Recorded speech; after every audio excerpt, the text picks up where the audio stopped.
Hi, welcome to the Telly Awards first virtual event of the season. My name is Amanda Needham, and I am the Managing Director of the Telly Awards, and I am super excited to welcome you to From Field to Screen, Storytelling in Women's Sports. I am going to host a mini conversation with two amazing trailblazers in women's sports.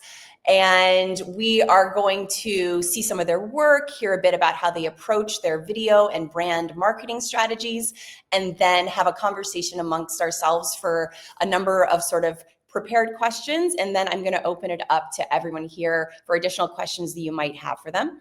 So the whole program will be 35 minutes or so, depending on how long questions go. And without further ado, let's get into it. So if you have questions, you can drop them in the chat and we will bring them up on screen at the end. So the Telly Awards honor excellence in video and television across all screens. We've been doing it since 1979, and we accept work across all formats that you can make video in, from branded content to social media, to shows and series on television or online, to animation and immersive work. And one of the things that comes from that is we have this amazing sort of bird's eye view of how people are really making work and pushing the boundaries of what's possible in the medium. And so this conversation is part of our Throughline series, where we look at the intersection between those verticals and bring leaders on from the industry to really talk about how they do what they do in ways that might affect multiple parts of our industry, from a storytelling format to social to brand. So today we are joined by Paige Northrop Bright, who is the Director of Marketing for the Gotham Football Club, and she oversees the organic marketing efforts there. Hi, Paige. Hi, how's it going? The lovely human in the corner. So she oversees all organic marketing efforts at Gotham Football Club, paid growth channels, and the brand functions of the club. And Gotham FC is sort of a powerhouse when it comes to women's football here in the United States. They are part of the National Women's Soccer League, and they represent the tri-state area as a force in women's soccer. And they won the NWSL championship in 2023. And I am also joined today by Karis Newton-Williams. Karis is joining us from the UK. She works for the Women's Super League, which is the top tier of women's football in England, featuring powerhouse clubs like Chelsea, Arsenal, and Manchester City. And Chelsea most recently won the Women's FA Cup and Women's League Cup. And so Karis is a video producer who works closely with the athletes and sports brands to build their stories and handle them with consideration and empathy. So we have Paige from sort of the marketing overall brand side, and Karis, who is a producer on the ground and also leading their video strategy. And I think the conversation is really going to dig into both those sides of things and also talk about how fans and communities are being built into women's sports and really leading the charge for how that can be used as this dynamic way to transform the sport. So on a global scale, which is what both of them are doing. So let's start with Paige to get a little bit of a more insight on Gotham FC's approach.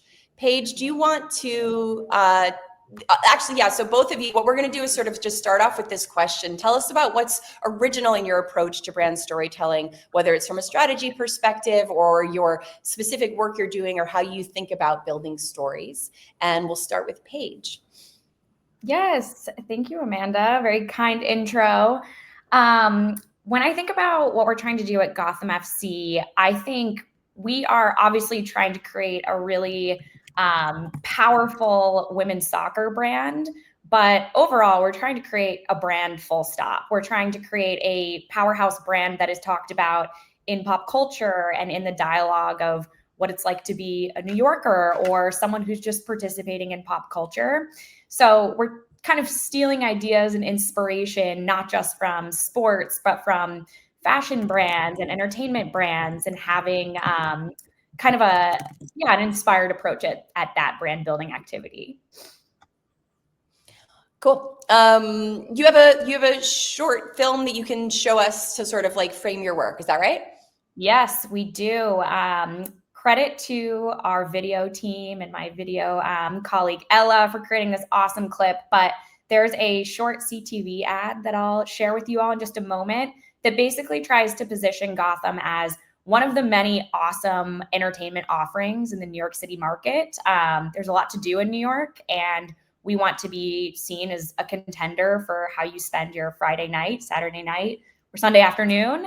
And we're quite accessible. So that's something we're trying to convey in this story, alongside basically the top tier soccer talent that we have at our disposal as well. Cool. New York is loud, but Gotham FC fans are louder. Gotham FC is the city's professional women's soccer team that delivers goal-scoring, cheer-inducing, drama-filled action. Join us at Sports Illustrated Stadium, located just 20 minutes from Manhattan, and enjoy free game day activities, including live music, face painting, performances, and giveaways.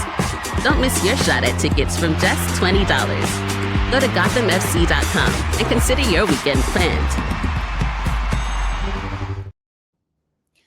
So Paige, there was actually a few things going on in that. One, a CTV ad. So it's playing like sort of in specific spots. I'm assuming you have a pretty integrated marketing campaign approach for like where you're putting out your marketing. I'd love to hear a little bit more about that strategy, but also game day activities, price. It's like you're calling out all the things that are like going to draw people to it. That seems to be part of your overall approach to like building your brand. Can you talk a little bit more about those sort of touch points?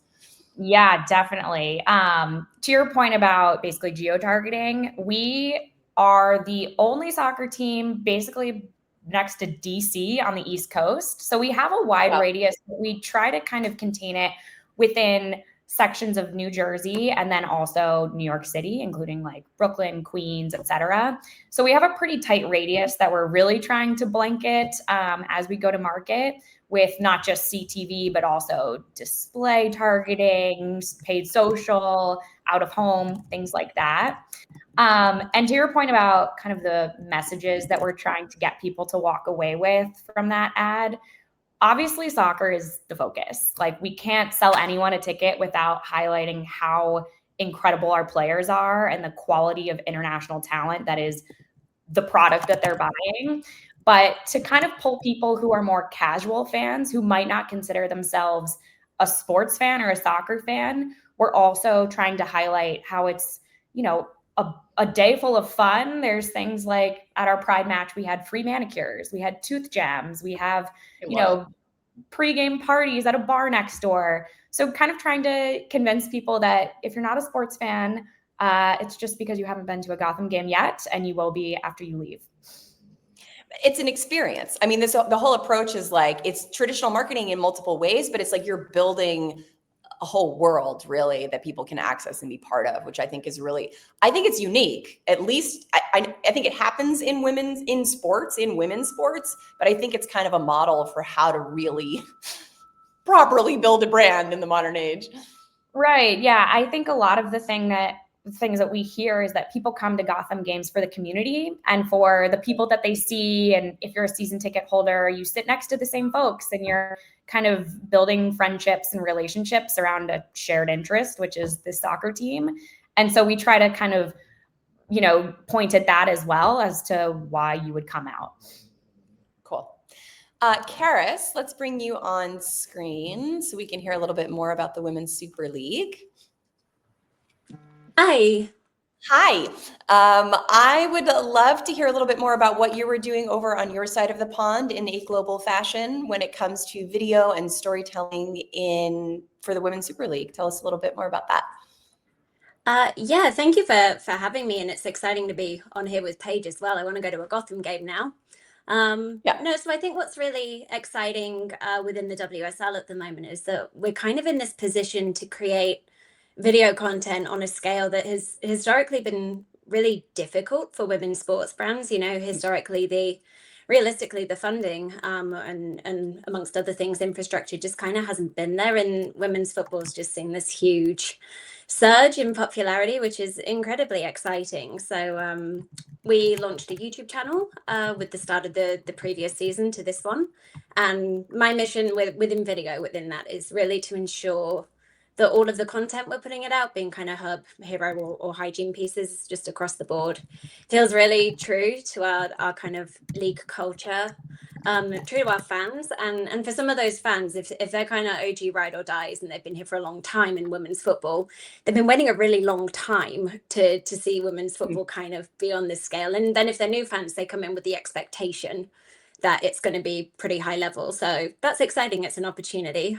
So my job is just to make sure that it's all executed at a level that we're really comfortable with.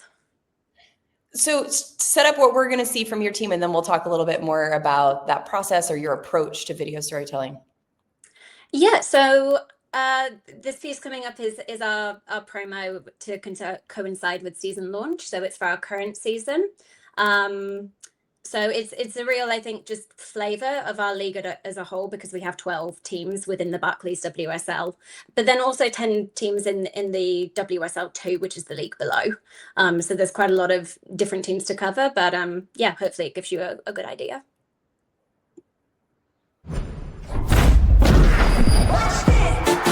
This is where it all kicks off. This is CK, Bunny, what a player. Bronze, nah, Steel. This is spicy. This is ice cold. This is fight, flair, footwork. This is superstars and super fans. £1 million women, saviors of the nation. This is her. This is match fit. Match day. 24 teams, 2 leagues. This is WSL football. I love it. The music, the editing. And I mean, so what's interesting to me is at the league level is like, you're talking about like almost 20 different teams, right? How many teams? Mm-hmm. So yeah, so many 12 characters. in the WSL. Yeah. So like from your perspective, it's like below.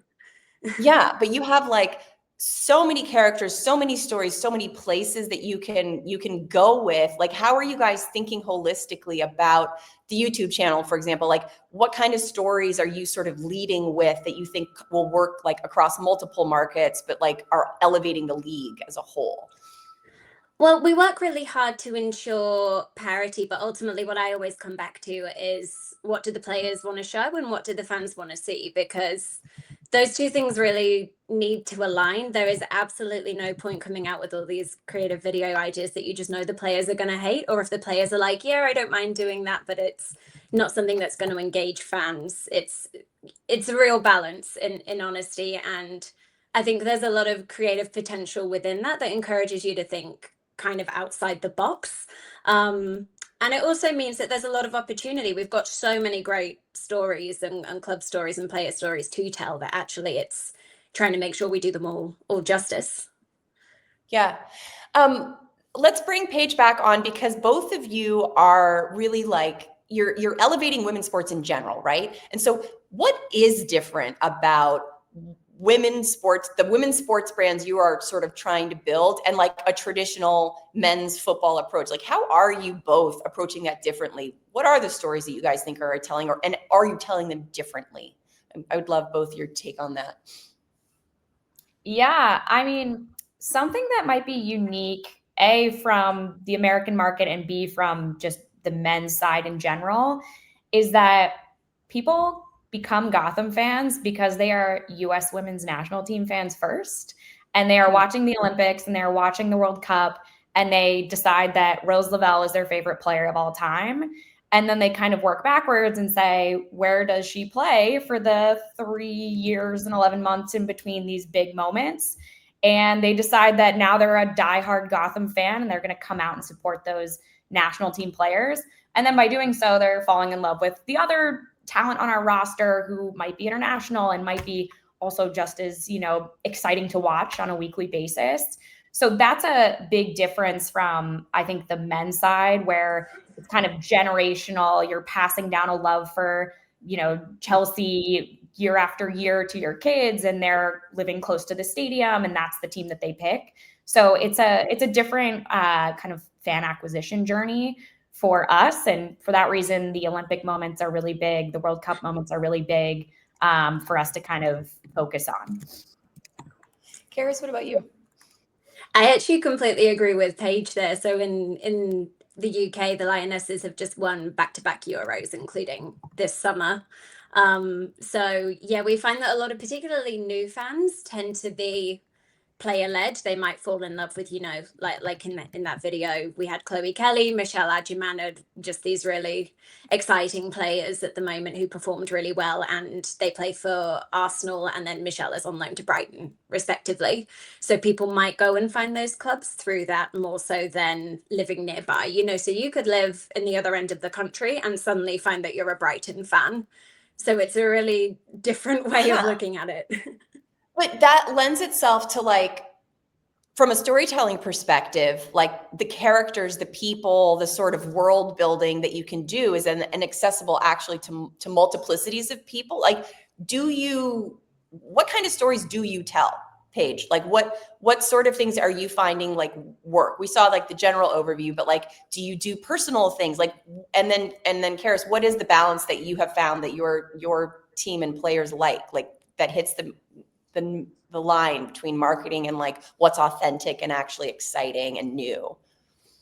Yeah, I think to your point, kind of what we were getting at, protagonist stories work really well. People love to rally for their favorite player and get to know their favorite player and their personality and what they're like off the field and their sense of humor. So all of that performs quite well.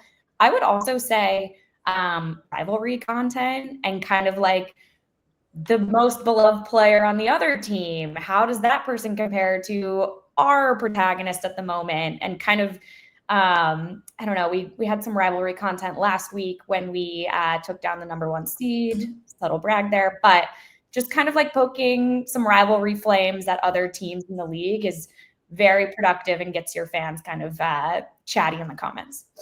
Do you have like mini social series that do that? Like, how do you play with that in like organic social? Like, where are the main places you're playing with your storytelling like that? I credit to our social team. They have very thoughtful ways in which they're like kind of pulling that through. But frankly, we have across all channels, we're trying to develop actually a specific rivalry with the Washington Spirit, which is the DC team. And I love that we're trying to develop a rivalry. It's like, good for both teams. Wow. Yes, that's a very intentional, our league is in the phase of like, let's draw some lines and let's develop some true like on paper rivalries. But yeah, that's something that we're bringing to email. That's something that we're bringing to paid advertising. That's something that the league is narrating around. It's all very integrated. Karis, what about you? What you mentioned, like what the players want to sort of show and do, and then what also you need from a league perspective. Like, what are the kinds of stories that you are feeling have hooks and legs in this age? Yeah, so the YouTube channel is about a year old now, and we've started rolling out some specific series, and different stuff will get out across social. We'll always have our hygiene content, which will also focus on things like, rivalries, highlights, top goals, kind of all that kind of thing. But I think where we try and serve fans with that kind of extended storytelling, we have a series called Journey to Greatness, where we revisit young up and coming players year on year, and they look back at their answers the year before and then answer them in the now. So we had Aggie Beever-Jones, for example, do one of those, and she's just gone and absolutely smashed it at the Euros, which will be really exciting then to go and revisit her this season. We also had a content series over the summer that we did in partnership with Sky, where we took some of our players out to the Euros, so non-playing players at the time, because we were the most represented league at that championships, and we gave them a bit of a challenge, like a literal checklist, and we got them to tick off as many WSL players as they could see during the tournament, and just kind of followed them on this road trip around Switzerland and kind of looked at the stuff they wanted to do while they were out there. And that was really, really fun. And also kind of just reminded people that those same players that you see in the Euros might play down the road from them in their local stadium for the other 8 months of the year, right? So between tournaments, that football is there. And if you loved the Euros, yeah, you'll probably love going down to, Arsenal at the weekend if you're in London. That's fun. And that it follows that sort of backwards journey down to the local club that you have to use those moments. So Journey to Greatness, that's a series you're doing. The brand partnership thing, that's interesting. Paige, are you doing sort of brand partnership stuff? Do you feel like that is helping level up the work? Like, what's potential in that there for you guys? Because the money matters when you're making like, you know, good content. Totally. Yeah, that's something our social team spends a lot of time on. And that's frankly something that's really interesting to sponsors. They want to be a part of authentic content, and they want to be in this kind of community that's really obsessed with these players and showing up and coming to the stadium and meeting in real life. So yeah, that's a very valuable property for them to participate in, and something that we're, you know, really excited about. Karis, so the YouTube series, it's on YouTube. It's not, you're not driving people to your website. Like, how do you guys, as a strategy, what is your strategy around using YouTube? Like, how are you seeing that play into your larger goals? Yeah, I mean, everything will sort of vary for me. I mean, YouTube in the UK reaches just shy of 50 million people, you know, in a population of 70 something million. So it is significant. And we want to make sure that all of that content is accessible as possible. And I think good content, it just stands as content. I don't think it necessarily needs to have a massive driving like sales strategy. It doesn't necessarily need to translate to pushing to anywhere. So much is just making sure that people are really engaged with the league and with the teams around them. So yeah, it really varies. I wish I had a really clear answer for you there. I wish I had a blueprint. Well, one of the things YouTube Shorts is being used more and more for discoverability, right? So putting stuff on YouTube Shorts and having a lot of that shorter form stuff helps people know in general. But then I'm also hearing that people are doing even more longer form content on YouTube. Like the shorter bits are not the only way that a move back towards like more extended experiences is also is a trend. And so I was just curious, like how, and then I also know it takes an investment. Like, are you allowed to just tell great stories? They're like, yeah, go do that. We're down with that. Or do you have to sort of prove your metrics? I'm curious, like how you sort of prove and continue to get funding for the work you're doing to the higher ups. I mean, yeah, a bit of both. I put together a video strategy at the start of every season. So it's not just a case of like, here's some money, off you go. Everything's got to have a reason behind it. But if the idea is good enough and the story is good enough, in terms of length, you're absolutely right. If it is 8 minutes plus, it does allow for mid-roll advertising. You know, when we do need to pay for content somehow. But also that 8 to 12 minute mark is quite a good kind of YouTube niche duration, I would say, because it does allow for extended storytelling and multiple episodes within a series without it being kind of overwhelming. But always we would probably take some of it and put it on social to help people discover it, because if they're not immediately just going to go and search up, you know, the Barclays WSL YouTube channel, it will probably come up on their TikTok algorithm. And again, their strategy behind that, you would always pick the best section of that and use that to kind of push. But I think where it comes to branded extended content, the brand just needs to be a really natural fit. There's no point shoehorning a brand into a series it just feels like you're being sold something. But we have these really amazing partners, and where there is a really common editorial purpose to kind of use them, I think being open to that's really important. Paige, what is this making you think of? Anything? Like, do you have like distinct channel marketing? How are you visualizing your holistic push when it comes to the stories? I mean, I think a good example of this is something we worked on this season, which was basically rebuilding our website from scratch, because the previous iteration of our website had no ability to host video whatsoever, at least embedded. And soccer, you want to see the plays, you want to see the goals, you want to see the saves. You can't storytell without video. And on the website, that's the last stage of someone transacting, hopefully. And so without video, you can't really seal the deal. So we undertook a very long process of basically rebuilding our website from scratch, which was a project many people worked on. But now we have the ability to show really like beautiful clips that we had living in other places in our marketing channels, like on TikTok and YouTube Shorts, things like that. But now when you're transacting on our website, you can actually like see Emily Sonnet, Dodge a San Diego Wave player. You can see the personality of the players more. And that has led to a dramatic lift in conversion on kind of that last touch site. Cool. I'm curious. So both of you like have these fandoms, right? There's these massive fandoms that are at the core of sports. How are you leveraging that? Like, do you have like dynamic engagement with people? Do you crowdsource stories? There's an evolution in sort of social storytelling where there's a really like dynamic interaction between fans and communities, and then the content that gets put out, and it actually creates sort of like its own narrative sometimes. Is that something you intentionally engage with, Paige? Does it actually manifest in different ways? Like, how do you deal and build your fandoms or those communities, or listen to them?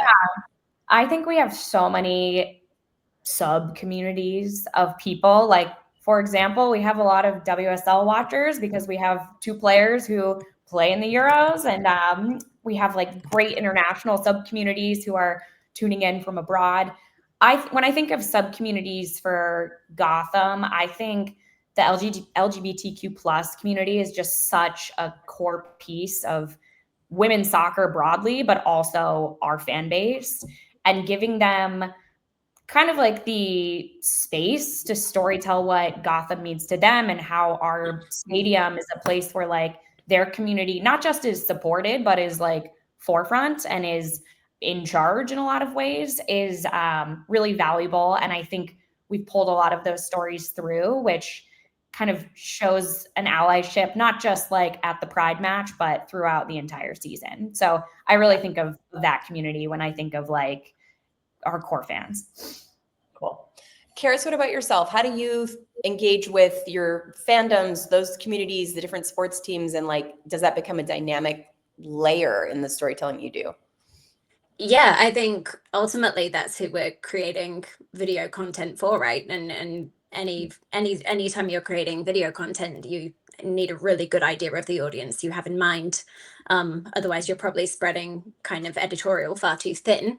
We also try to feature fans in our content as much as kind of possible. So while player-led content does tend to perform strongest, I would say, and that's probably true of most sports. People are there for player personalities and that kind of thing. I don't think that's, specific to women's sport or even women's football. But we do have a fan content series that was really well received that goes out on our YouTube for last season.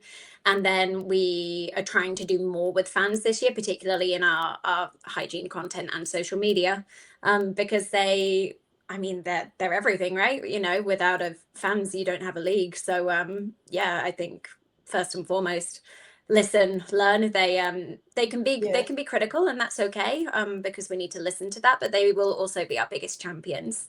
So engage as much as when you you say fan-led content, are you like putting them as hosts? Like, what are you playing around with in terms of featuring them?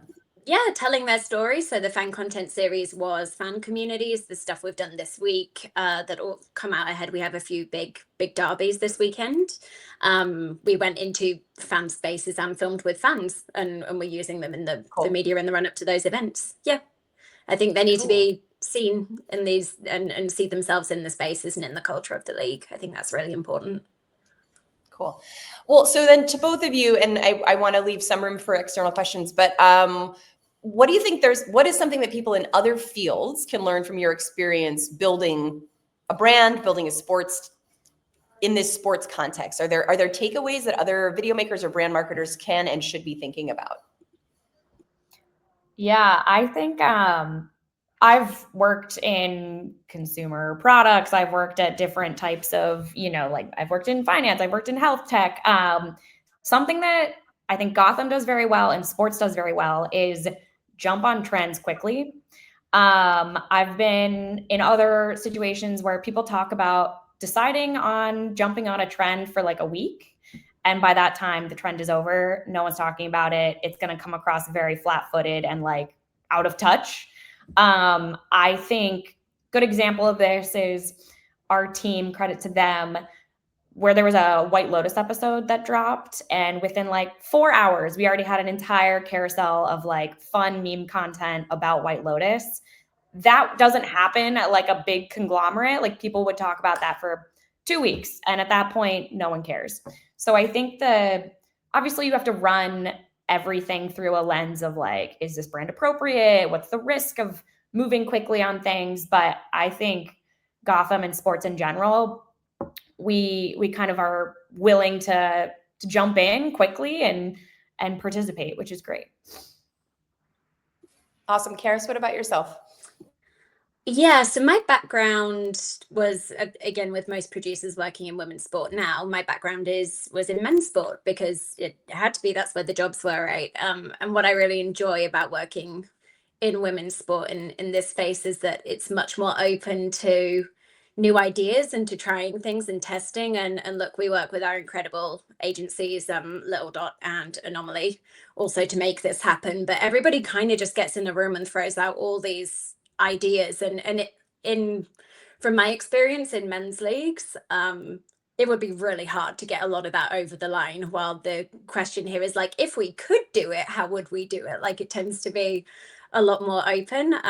A good example, like, it's silly things. Like, a good example is during the content days over the summer with all of our teams, we go to every club and capture evergreen video content, but also all of our photography, like player photography. And we were looking at the regs this year and it was like no jewelry. And we were kind of like, well, why? Is that our rule? Is it a leftover rule? Was there any reason for that? And so we took it out because we knew that the players wanted to be able to feature their own jewelry and show a better person. They're not playing football at that point. They're having a photo taken, right? And the photography is miles better this season. So I think something we do really well is just be open to new ideas and new ways of thinking. And I hope that's coming through in our content. Cool. And what are you both most excited about in terms of the future of what you're building, what you're doing, women's sports? Like, what is inspiring to you in this moment from your vantage point? Yeah, I mean, I'm very excited for this weekend. We are playing in the playoffs, and in like a few short days, we could be headed to the championship, which is quite exciting. But I think, yeah, big picture, I'm super excited about the expansion of teams in the NWSL. There will be Denver, Boston, and Atlanta coming down the pipes very quickly. And that just means more teams to root for, more players, more viewership, and just kind of the fact that we'll hit this mass where it's impossible to ignore women's soccer in the US. And I think that's going to kind of rise all tides. And so a lot of fun things coming in like the next 2 years. Awesome. Karis, what about yourself? I think for me, it's just the potential. I mean, we've been on this huge growth trajectory, but that hasn't really been slowing down. Like the NWSL, where we're also expanding, and minimum standards have just been raised for the WSL 2, which is really exciting. So, and I think, I go into these stadiums, and just see these walls of young girls being able to watch women playing football in main stadia that historically Premier League teams have played in. And can you imagine what that's going to look like in 10 years when they're grown up and either playing themselves or going with their friends, or in 20 years when they're taking their kids? I think there's a huge amount of potential, and our job is to make sure that it's done sustainably. Instead of just letting things kind of spiral, it needs to be done well. And I know everyone at WSL football feels quite a lot of responsibility, including me, to make sure it is done well. I think that's awesome. I mean, I think both of you are sort of at the forefront of building a new kind of marketing, a new kind of brand. I think you take the best of what there is, you add in a different flavor. And I think that the potential there is really fun. It seems fun. And I know video is playing a large part of it, which is exciting too, as well as this sort of dynamic interplay and not having to wait too long for things. So very cool. Thank you both for sharing your insights with us on what you do and how you do it. We have some time for questions. If there is anyone that has any specific questions to any of the wonderful humans here, we can put them up on the screen. There is a question that I cannot read. Hi, for the Women's Super League, with opportunity comes pressure. How do you handle performance and being role models during the window of increased funding and popularity? Also, can you frame for us like this increase in funding and focus? Like what is going on? Is there numbers we can put to like what's actually happening with the attention being put on women's football right now? And then how do you handle that pressure? In terms of numbers, I don't want to give fake news. So right, yeah. my roles video, but I'm more than happy to go away and ask and get those for you. So if you do have like specific numbers you'd like I'm super happy to follow that up. But that's a really great question, Anne. Thank you for asking. I feel mountains of pressure because I've got stadiums full of kids and other people, watching me running around filming or running around with players and that kind of thing. And that wasn't something I had when I was younger. It was men's sports. And even when I started working, I actually came into production as a production coordinator, which is much more logistics based, because there were very few roles for women in creative roles in sport, and you had to have a real thick skin to sort of succeed if you were at the time. So more power to, the people who came before me. How do we handle it? I think just by staying true to the fact that we all know that we're working on something really exciting with a huge amount of potential. And, we do have this trial and test ethos. WSL Football, which is the entity looking after the Women's Super League, is really only a year old as a company, and we're probably not always going to get it right, but we're doing our best to get it right. And I think I work with a lot of really good people, so it's not just me. I've got a great team as well that I work in. So yeah, we all look after each other and focus on the good. All right, we have a few questions rolling in. Let's put a few of them up. What role does gender equity play in your decision-making process in creating content? So Karis, the spot you showed had a male voice, wondering if you decided on that for the spot. Like in general, I would take more generally, how do you think about from behind the scenes parody and the how of you guys, how you make things when it comes to sort of the brand you're representing in addition to what goes on screen? Both of you, so if you have. Yeah. To answer just the specific question about the male voice is Ian Wright, who is a huge proponent for women's football and a presenter and a pundit for the Euros and World Cups. So he's a really natural fit, and all the players know and love him. So he was a great fit for this. But you're right, historically, normally instinct would be to use a women's voice, and ordinarily I would say we do. So this was probably an exception, but I think a really good fit there. All right. For Olivia Page, what's your favorite New York City moment with Gotham Football Club? Ooh. Back to the start of the conversation when we were talking about kind of just stealing fun things from other brands or from the New York market. One thing that we did this season, which was kind of rare and experimental, was many teams have theme nights for, to kind of draw attention and have a fun program throughout the match. And for the first time, we had a Broadway night, which Broadway and sports don't always perfectly overlap, but we were like, if any team's going to do it, it would be the New York City, New Jersey team. So we had an awesome Broadway theme night where there was, at the end of the match, there were fireworks set to the tune of like Hamilton and Six and like really, really fun tracks. It was so fun. It was just kind of this awesome celebration of like entertainment and being at a soccer game, but also having a ton of fun in a way that felt very New York City, which was, very fun and something I hope we can replicate. Cool. All right. How do both or either of you balance the need to present the game to core fans as they expect to see it and the drive to innovate and create new broadcast ideas in live content?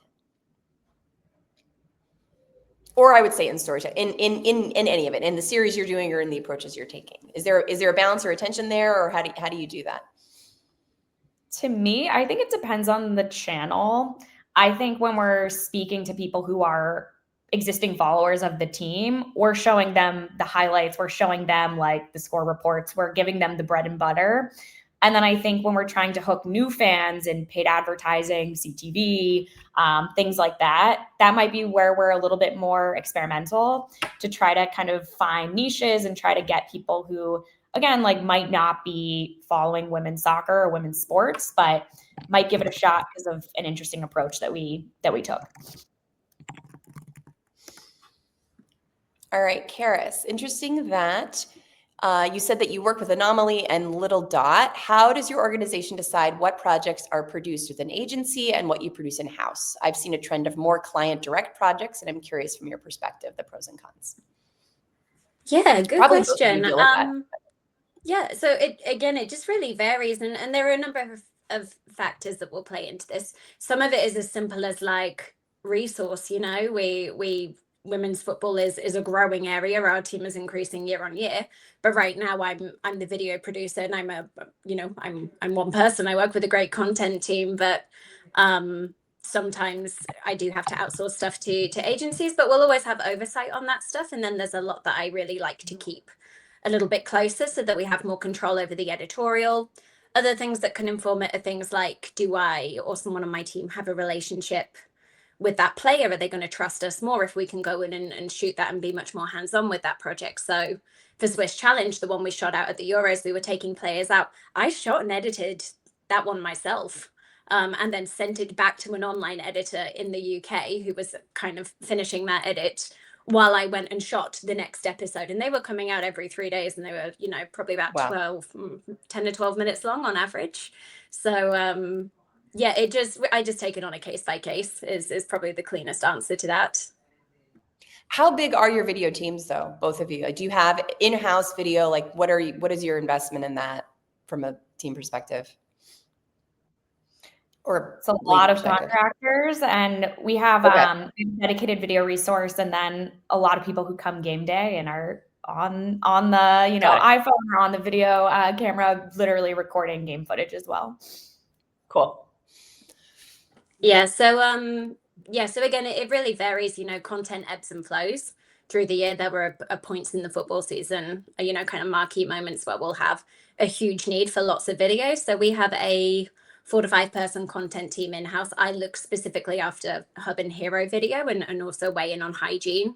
And then we have some edit resource with our agencies as well. And then I have a really great book of freelancers who we like to use. And I do prefer to use women's freelancers, particularly in areas where they're underrepresented, like shooters, editors, that kind of thing.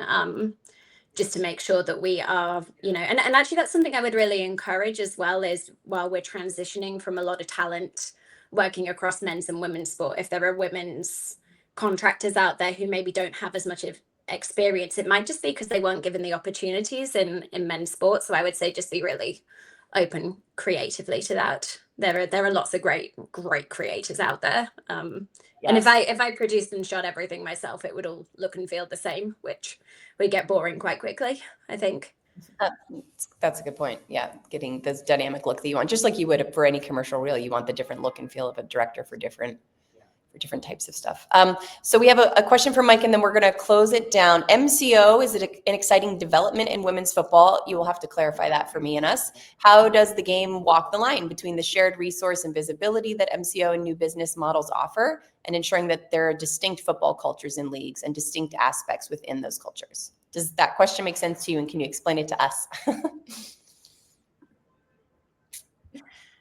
Karis, does this resonate with you? I think this is multi-club ownership. I think that's what that is, multi-club ownership. Yeah. Yeah, I'm just trying to. I think multi-club ownership. I wish this was a question I could answer. It's probably a little out of my field. I'm afraid as a video producer, but again, I'm happy to pass the question on if there's somebody who can help. Yeah, I think one element of it though is like maintaining that distinct, regardless of the direct ownership or business ownership, like from a storytelling perspective, how are you balancing that larger narrative of building the league or building this women's sports and then your distinct sort of ethos?